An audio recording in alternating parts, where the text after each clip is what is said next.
Hi, everyone. Ian Bremmer here. I have your world in somewhat more than 60 seconds because it's all coronavirus all the time. Here I am. I have been south of 23rd Street now in New York City for a month. If you had told me that was going to be the case a year ago, I was like, wow, that's a great month. This turns out it's not such a great month. What do? I'm here for you. I got your questions ready to go.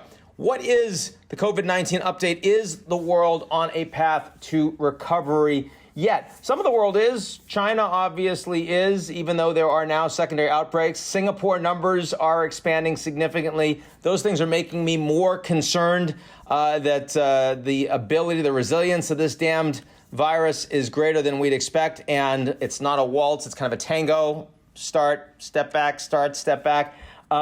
But clearly on the economic side, those that were hit earliest and dealt with real crackdowns are now picking up. The numbers in Europe have plateaued and are now going down. And even today in New York City, hospitalizations for the first time, total number from coronavirus going down. Not just new hospitalizations, total hospitalizations, which means our healthcare system not going to get overwhelmed. What a relief that is. Makes me feel better about second-tier cities in the U.S. The issue is that we still haven't seen anywhere close to a peak in the developing markets, in the poorer parts of the world. They're going to need a lot of economic support. They're going to need a tremendous amount of testing that they don't have. It's going to be many, many months before we can say they're through it. That won't have as much impact on the global economy. It's going to have a lot of impact on a lot of people. So that's what I would say in terms of where we are right now. What's potential? The world faces a global economic crisis worse than the Great Depression. I'd say still pretty low, thankfully. But the numbers that we have seen from the IMF today and their global outlook are the worst that we've seen from compared to any of the banks or the World Bank.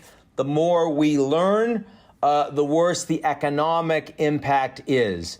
The more we learn, not necessarily the worse the health impact is. And those are two very different trajectories, right? The more we learn and we push down the curve, we can actually get the numbers of people that are dying from this thing down. But the more we push down the curve, the economic impact is becoming greater. And the challenges with restarting the economy are, of course, greater when you've shut down absolutely everything. And so what we're seeing now from the IMF is a 3% contraction of the entire global economy in 2020. They expect a rebound in 2021. They have virtually no confidence in the 2021 figures, and there's no upside to it. It's all potential downside. I've never seen that from an IMF outlook before. So even just taking that, it's by far the worst economic crash since the Great Depression, much worse than the recession in 2008, 2009, which had been the high water mark post-Great Depression. That was a 0.1% contraction in 2009. Here we're looking at over 3% and potentially more downside. That is, in part because you can open the economy, but you're only opening it a little bit and incrementally and seeing what happens to the numbers. And even when you open it a lot, people aren't behaving the way they used to. They're not consuming the way they used to. And let's keep in mind, while the people that are dying are mostly not productive labor. I mean, in Italy, the average age is like 81 of folks that have died from this thing. The people you're taking out of the economy are productive labor, and the jobs that aren't coming back, that's productive labor. And that's a minimum this year and early next year of 10% of the total labor force. So the impact of that is going to be much greater for much longer. And that's before you see if you have major financial crises that emanate from emerging markets. So I'm worried about all of that. Finally, what is with the showdown between Trump and state governors? Does Trump have total authority? Of course, he doesn't have total authority in the same way that he doesn't abdicate total responsibility. I mean, look, Trump says things in his press conferences, which I don't watch. And I hope you don't watch because they're a waste of time. I know they continue to be aired by television and everyone says, oh my God, Trump has said this stuff.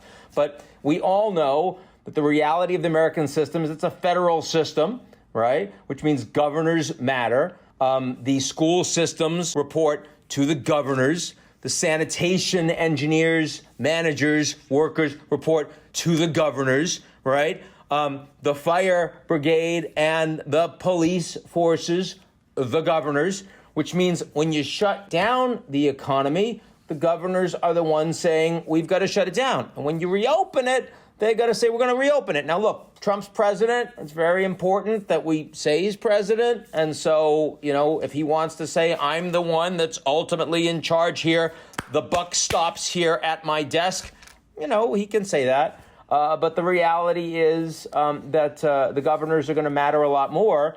And the very good news is that most of the governors in the United States are capable, competent.